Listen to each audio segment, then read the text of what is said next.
Hello everyone, and this is my review for WWE NXT on April 1st, 2015, and no, this is not an April Fool's edition of the show. It's just going to be one of the normal shows. I thought about doing an April Fool's edition. I decided against it at this point in time. Maybe I'll do one next year. I don't know yet whether or not I'm ever going to do something like that on my YouTube channel. But this is on to NXT for this week. They began off the show with Sami Zayn coming out and basically cutting a promo how he wants to go after Kevin Owens. I kind of like this one. They kept it short, sweet, to the point. You know, him basically coming out and saying what he was wanting to go for, what his goals were, everything like that. And like I said, they kept it short and sweet and to the point. And they continued out with other areas throughout the night with a few other, with another superstar on there that they were going to, potentially throw into the title picture, which oddly enough is the next one I was about to talk about. Rhino's match, he came out there, had another really quick match, and basically was going out there and challenging anybody that felt was in the title picture. And you saw that with his promo after his match, and then later on when you had Sami Zayn doing a backstage interview, he confronted Sami Zayn much like he confronted Finn Balor in weeks past. So you've got a potential of setting up feuds between Rhino and Finn Balor, or Rhino, Sami Zayn, or you can even put Sami Zayn and Finn Balor in there as a potential feud. Hopefully they will actually probably make it a triple threat of some kind in order to try to see who goes after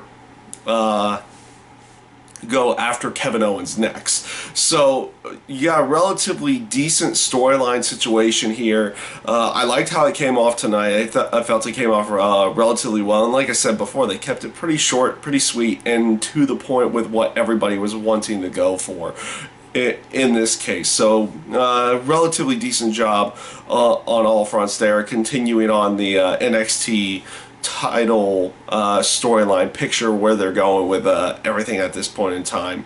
And also you had Kevin Owens, they showed a promo package with his match with Finn Balor from the week before, and then a promo between with Kevin Owens after the match, talking about how no one was going to take away the NXT title from him. Again, a nice little short, sweet, to the point, and a short, sweet, to the point promo, and it came off really well in this case.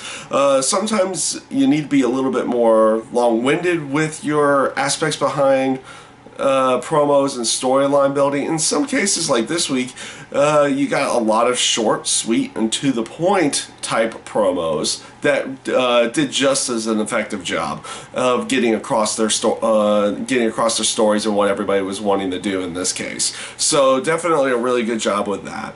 You had the match with Bayley and Emma. They've been building this one up over the past few weeks in the backstage segments with Emma and Bayley. Basically Emma doing a new attitude and everything like that.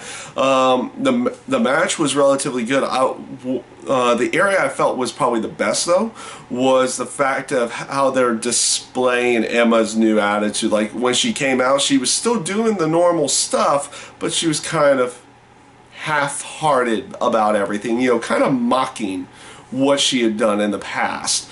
So it's definitely a good way of, setting up her heel persona and what they're going to really go with. And I even like the fact that they didn't have her just do the typical, oh, she lost one match and now she's going to attack Bayley and everything on that aspect after the match and become full heel that way. Maybe they're even going to tease it just a little bit that she's going to go through a full-on attitude change and become a more aggressive type diva within the NXT division there. So we'll see how they go along with that.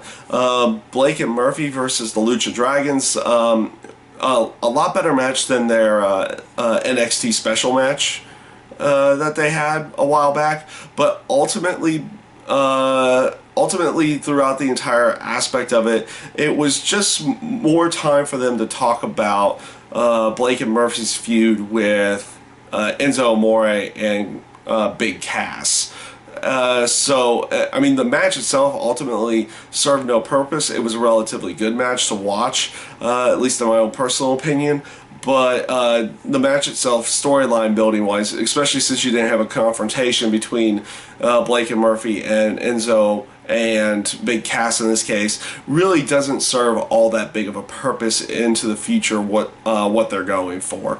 So we'll see how they decide to go about this tag team title picture, especially since they have Big Cass and Enzo eventually going up against Blake and Murphy for the tag team titles. So we'll see where they go with that aspect. But this week they didn't really do much of anything with it. Becky Lynch even had herself a quick backstage promo trying to throw herself into the title picture and going after Sasha Banks. Relatively good promo again. Again, like I said in many of the other promos, pretty short, pretty sweet, to the point, and it came off effective again. So again, that it's almost like the running theme of the show for their promos. It was playing the short, sweet, to the point, and would it get over effectively with what they were trying to get across, and I felt like they did in pretty much all these cases as well. So this leads into the 2 out of 3 falls match between Tyler Breeze and Hideo Itami. They've been building this up over the past few months. They had them have a match in the #1 contendership tournament, and then at the last NXT special, and then a few weeks ago as well they had another one-on-one. So it's and having the two of them kind of flip-flop wins in there at some point in time was definitely a good way of continuing on the feud, and this led to a 2 out of 3 falls match. I felt this out of the NXT 2 out of 3 falls matches, I won't say it was a bad one by any stretch. It wasn't bad. It was actually relatively good, even close to a great match. But out of the other 2 out of 3 fall matches I've seen so far from NXT, this might be on the weaker side a little bit.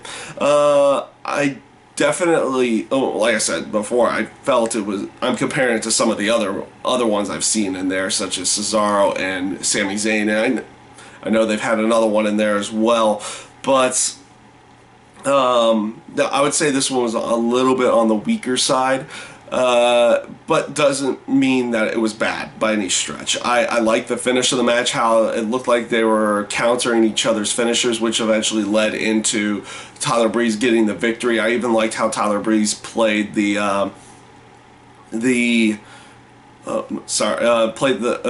the playing possum trick to gain the second fall after he lost the first fall. I felt those were nice little areas in there. I did feel that the match was well paced, well timed out, and having the quick falls at the beginning were relatively good to building up the suspense towards the end of the match as well.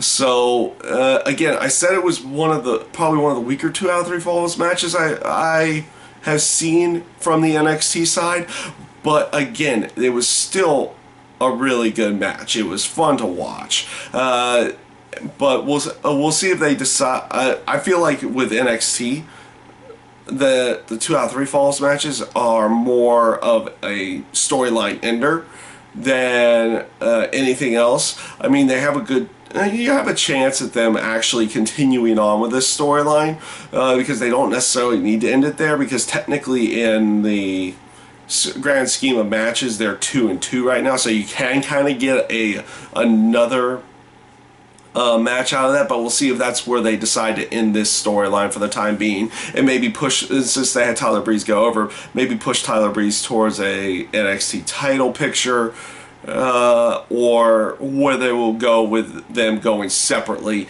at this point in time. So overall, this week's NXT was relative. I would say again, it was a relatively good show. I like the aspect of the superstars and divas there were able to give short and quick promos but still remain effective in trying to get across their point. And it definitely came off well. The matches themselves were actually very well done this week, and they all, outside of how the tag match didn't, serve the purpose of anything towards Big Cass and tag team title picture with Big Cass and Enzo and Blake and Murphy. I felt all the other matches kind of served their purpose and what they needed to do for their particular storylines. So again, this week's NXT was another really good show, and that's my review this week for WWE NXT, and I thank you guys for watching.